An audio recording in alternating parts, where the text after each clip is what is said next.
Answer writing आपकी preparation का बहुत इंपॉर्टेंट एस्पेक्ट है। एंड अगर आपकी आंसर राइटिंग स्किल ठीक ठाक है तो आप लिमिटेड नॉलेज से भी बहुत अच्छे आंसर्स लिख सकते हो, and that could get you good marks in UPSC mains. But जब भी हम लोग आंसर राइटिंग स्टार्ट करते हैं, उसकी प्रैक्टिस स्टार्ट करते हैं, एक मेन प्रॉब्लम ये आती है कि हमारे पास कोई सिस्टमेटिक अप्रोच नहीं है आंसर्स लिखने की। यानी क्वेश्चन देखते हैं तो उसको देख के कैसे ब्रेक करना है और कैसे स्ट्रक्चर बनाना है, इसकी अप्रोच नहीं होती। सो आज इस वीडियो में मैं आपको एक simple 3 step answer writing process बता रहा हूं जो आप फॉलो कर सकते हो और अपनी आंसर राइटिंग प्रैक्टिस स्टार्ट कर सकते हो। इनफैक्ट अगर ये प्रोसेस आप फॉलो करोगे तो आपके आंसर्स वेल स्ट्रक्चर्ड हो जाएंगे। दैट मीन्स कि आपके आंसर्स में क्लियरली हर सब पार्ट एड्रेस्ड रहेगा, क्लियर सब हेडिंग्स होगी और एक लॉजिकल फ्लो रहेगा।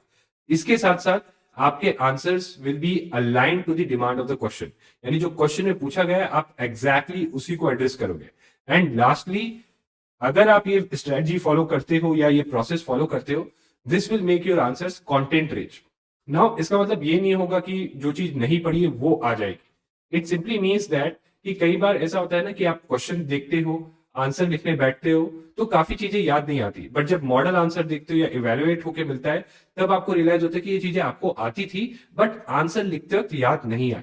तो अगर आप ये प्रोसेस फॉलो करोगे तो आप एक अच्छा स्ट्रक्चर बना पाओगे अपने आंसर्स के लिए, और एक अच्छा स्ट्रक्चर अगर आप बना पाओगे तो आपको कंटेंट रिकॉलिंग अच्छे से होगी। नाउ अगर हम इस प्रोसेस के सबसे पहले स्टेप की बात करें तो सबसे पहला स्टेप होता है to break the question into parts, and I think this is something almost everybody does, हर कोई करता है। तो जैसे आपको ये क्वेश्चन दे रखा है हमने, ठीक है, and this is a 2024 question और एक रिलेटिवली टफ क्वेश्चन लिया है सो दैट आपको ये अप्रोच और प्रोसेस समझ में आए। तो नाउ यहां पे क्वेश्चन में पूछा गया है critically analyse the proposition that there is high correlation between India's cultural diversity and socio-economic marginalities. Now देखो यहां पे मैंने क्या किया, मैंने हर एक सब पार्ट को क्लियरली आइडेंटिफाई कर लिया, साथ में कीवर्ड्स भी मैंने समझे। तो अगर यहां पे मैं देखूं तो 3 सब पार्ट्स हैं और 2 कीवर्ड्स हैं, एंड हो सकता है कई बार सब पार्ट और कीवर्ड ओवरलैप करें। तो सब पार्ट क्या है मेरे पास 3, एक है कि कल्चरल डाइवर्सिटी ऑफ इंडिया, दूसरा है सोशियो इकोनॉमिक मार्जिनलिटी, और तीसरा है दोनों के बीच में कोरिलेशन क्या है। ठीक है, तो इससे मुझे मेन फोकस भी समझ में आ गया क्वेश्चन का। क्वेश्चन का मेन फोकस है the correlation between cultural diversity and socio economic marginality. Okay, so ये कोरिलेशन है और मुझे क्या करना है, इसको क्रिटिकली एनालाइज। तो इस पे भी अभी हम आएंगे, but by simply identifying the sub part and keywords मुझे एक क्लैरिटी मिल गई कि मेन फोकस ये है, बट अभी भी पूरा काम नहीं हुआ। तो अगला स्टेप आपका आता है कि you need to further clarify the demand of the question, and इसके लिए आपको फोकस करना पड़ेगा डायरेक्टिव वर्ड पे। और अगर आप डायरेक्टिव वर्ड को अच्छे से समझते हो तो आपका काम बहुत इजी हो जाता है स्ट्रक्चरिंग का, क्योंकि डायरेक्टिव वर्ड को यूज करके आप अपने क्वेश्चन को सिंपलर और स्मॉलर क्वेश्चंस में डिवाइड कर सकते हो, and which are nothing but sub parts of your question. Okay, and इसको अगर आप आंसर करोगे एक सिक्वेंशियल फ्लो में तो you will get a very good structure for your answer.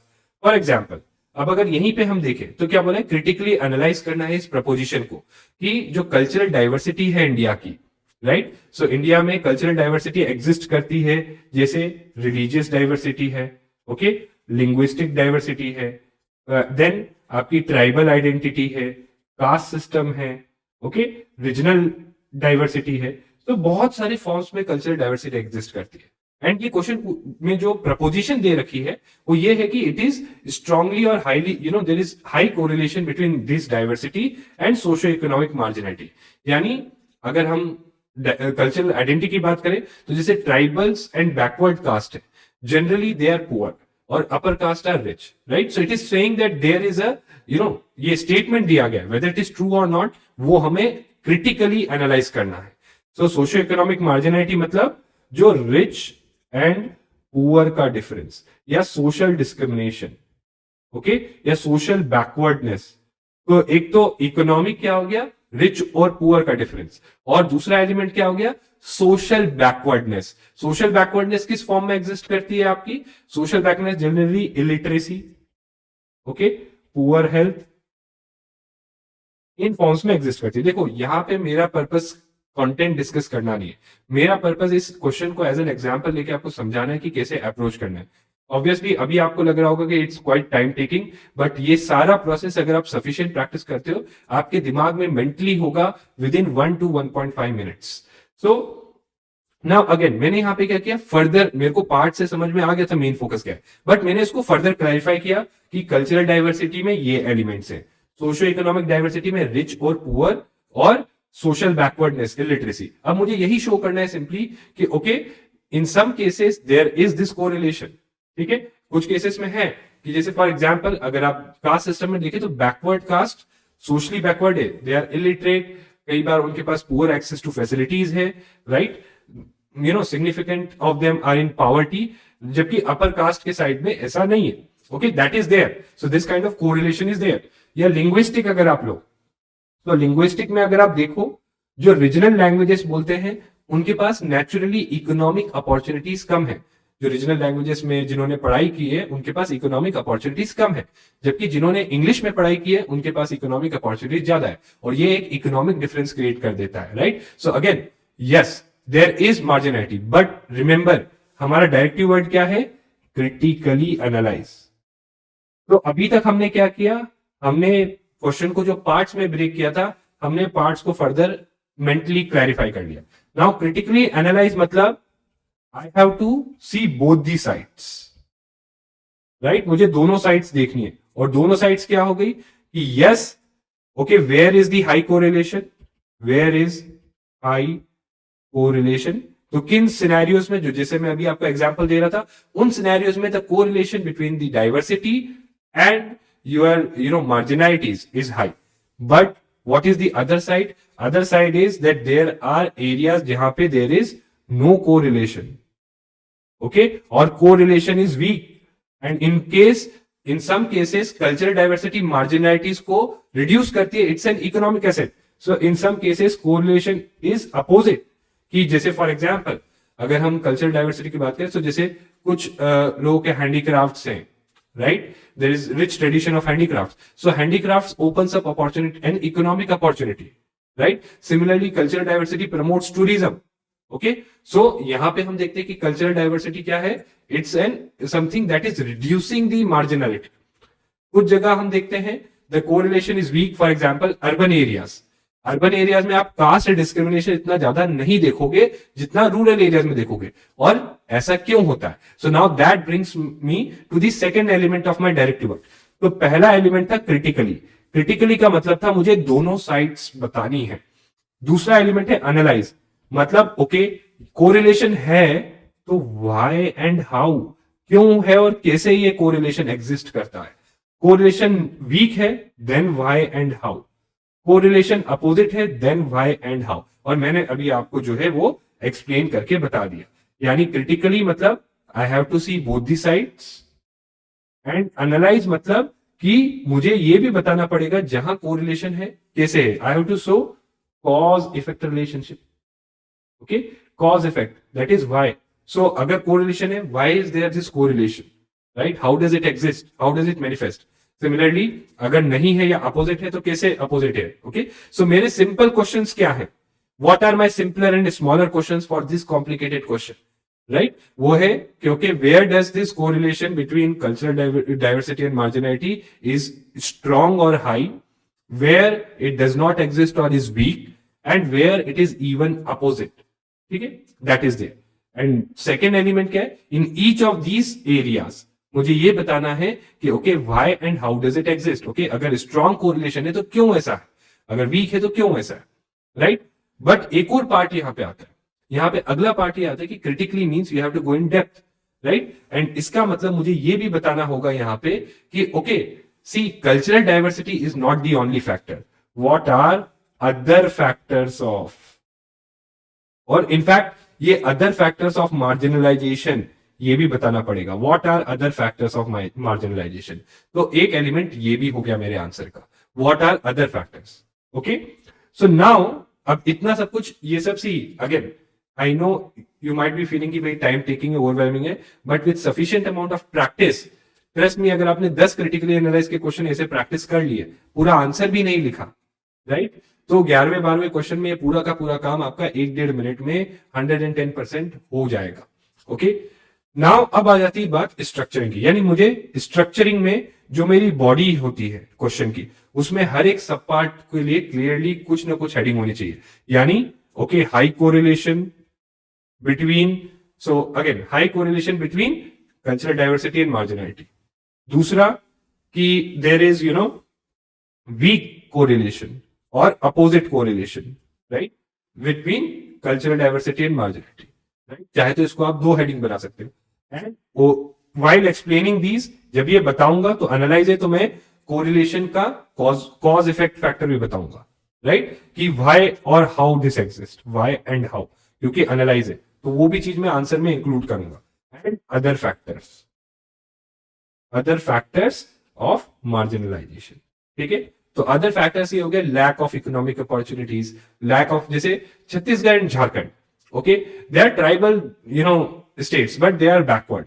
So again, they are backward not only because of their tribal identity but also because of lack of development.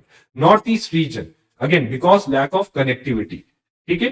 So that is there, तो ये चीजें भी मुझे explain करनी पड़ेगी। See, there are other factors also, lack of good governance, ठीक है, ये भी फैक्टर है। अब केरला का एग्जांपल लो, केरला में भी it's culturally diverse, but again social backwardness इतनी नहीं है, ठीक है, दैट इज देयर। तो ये मेरा बॉडी में मैंने हर एक उसको एड्रेस कर लिया। इंट्रोडक्शन क्या होगा? इंट्रोडक्शन मेरा कल्चरल डाइवर्सिटी ऑफ इंडिया में होगा, यानी जो चीज मैंने यहां पे बताई ये पूरी की पूरी, कि India is a culturally diverse India, there exist diversity across religion, language, tribal identities, cultural identities, regional identities, okay, each having their separate set of cultures, okay. Apart from that we are also having cosmopolitan culture and all that, ठीक। but again introduction brief रखना है तो ज्यादा deep नहीं जाना, इतना बस बताऊंगा, right.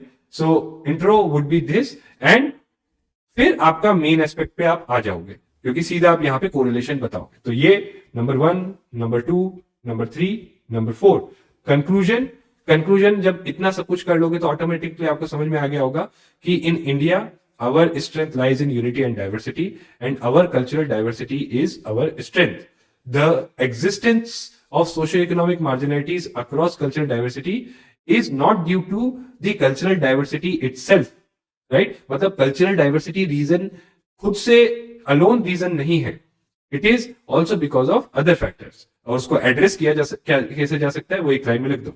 It can be addressed by good governance, or ensuring constitutional rights like of minorities, okay, and ensuring regional development, right, balanced regional development, inclusive growth and economic opportunities for all। तो इतना लिख के आप conclude कर दोगे। And again देखो, ये conclusion मैं इसलिए बना पाया क्योंकि ये क्वेश्चन को मैंने इतने इन डेप्थ में एनालाइज किया। Now I am quite sure आप में से ज्यादातर लोग सोच रहे होंगे कि इतना टाइम लगेगा। See, firstly, I have taken a tough question। दूसरी चीज, यहाँ पे मैंने आपको डायरेक्टिव वर्ड भी समझाया है, क्रिटिकली एनालाइज, ठीक है।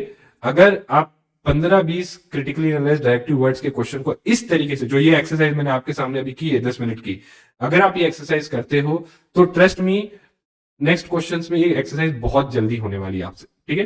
एंड इनफैक्ट सिंपली, तो लास्टली एक बहुत इंपॉर्टेंट चीज, ठीक है, ये आपने जो भी टाइम दिया है ये सब कुछ ठीक है, आपने वीडियो देखा, ऑल गुड, बट ये सब फ्यूटाइल है, यानी कोई फायदे का नहीं रहेगा अगर ये चीजें मैंने बताई हैं वो आप प्रैक्टिस ना करो, राइट। तो खुद से इन सब चीजों को प्रैक्टिस करो, और अगर आपको हेल्प चाहिए so we have some initiatives जिसमें आप ये चीजें प्रैक्टिस कर सकते हो। जैसे फोकस है, एक फ्री आंसर राइटिंग इनिशिएटिव है हमारा यूट्यूब पे। प्रयास एक पेड आंसर राइटिंग कोर्स है जहां पे आपको डेली आंसर राइटिंग होती है, लाइव डिस्कशन होता है सेटिंग में, तो लाइव आंसर राइटिंग आप करते हो, फिर इमीडिएट डिस्कशन होता है फैकल्टी से। एक प्लेटफॉर्म है evaluation.prep.in, इस पे आप कोई भी आंसर कहीं से भी लिखा है आप अपलोड कर सकते हो, एंड आपका आंसर आपको इंटरव्यू अपीयर्ड जो है इवेलुएटर्स इवेलुएट करके देते हैं। एंड लास्टली, अगर आपको मीन्स टेस्ट सीरीज चाहिए, we have means Mavericks which is a mentor guided means test series, जहां पे आपकी टेस्ट सीरीज देने के बाद आपके मेंटर जो है आपसे पूरी टेस्ट सीरीज बैठ के डिस्कस करते हैं 1-on-1, और यही चीजों के पॉइंट्स पे आपको इनपुट्स देते हैं और आपको एक्शनेबल फीडबैक देते हैं कि आप क्या कर सकते हो, ना सिर्फ अपनी आंसर राइटिंग बेटर करने के लिए बट अपनी मेंस प्रिपरेशन स्ट्रॉन्ग करने के लिए। So lastly, I hope this video was helpful to you, and अगर आपको ये वीडियो अच्छा लगा तो do like and share this video with your friends. और अगर कोई और ऐसे एरियाज है जैसे आपको चाहिए, जैसे डायरेक्टिव वर्ड्स पे अगर आपको वीडियो चाहिए, just let me know, I will come out with it. या कोई भी ऐसा एरिया आंसर राइटिंग है या प्रिपरेशन में जहां भी आप स्टक फील कर रहे हो, just let me know in the comments and I will try my best कि आपको उस पर बेस्ट एक्शनेबल स्ट्रेटजी में दे पाऊं। You can also connect with me on Telegram, WhatsApp and Instagram. यहाँ पे मैं यही स्ट्रेटजीज, रिसोर्सेज शेयर करता हूँ which will help you in supplementing your preparation. इन सबके लिंक्स आपके डिस्क्रिप्शन में। तो thank you very much and see you again next time.